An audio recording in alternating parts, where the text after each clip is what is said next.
I do like to drink, man. I like to drink. Alcoholics, you guys here? How many alcoholics are here? Yeah. That is not something to woo. That is a disease. You don't woo for other diseases. That's weird. You can't woo for other diseases. How many people are here with asthma? Everybody? Liar. You wouldn't be able to woo if you had asthma, all right? Woo! Alcoholism is a strange disease, man. It's a strange disease because it's a disease that everybody thinks that they've had at least once in their life. It's weird. We've all had, it's normally after a night of drinking, you're like, I'm such an alcoholic. One night, that's not what alcoholism is. We've all had that night. You know, the next day you wake up, you're hungover, you're in a Target shopping cart, in a Walmart parking lot. Is this Black Friday? What the? That's not what alcoholism is. Alcoholism is perpetual.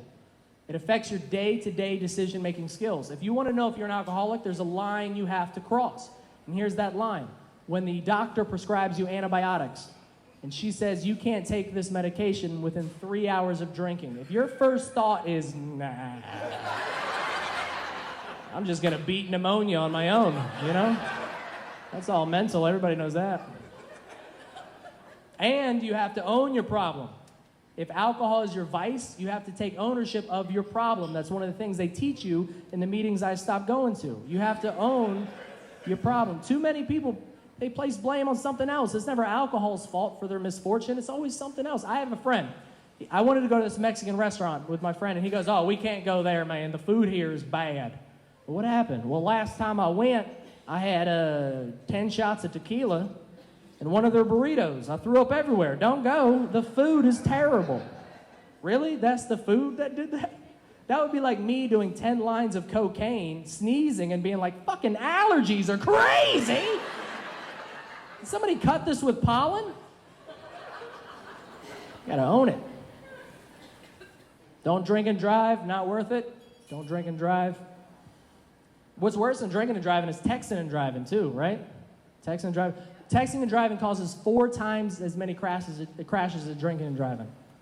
I made that up, but it sounded like it was true, didn't it? You were like, I think I read that somewhere. Yeah. Down in Florida, there's a whole thing, like a promotion against texting and driving. They have this billboard with a crazy stat I've never heard of before. It was an insane statistic. It said, the average text message takes your eyes off the road for 4 seconds. Traveling 60 miles an hour, you can go over 100 feet. Don't text and drive. And the only thing I could think of was, how long did it take me to read this billboard? That is insane. How is there not a pile of cars right here in front of this billboard? Alcohol is a drug, and we've just accepted it into our culture, man. You can tell we've accepted it because we have like rhymes about it. We do. What is it? Beer before liquor, never sicker. Liquor before beer? Never fear. You're in the, never fear, you're in the clear, exactly.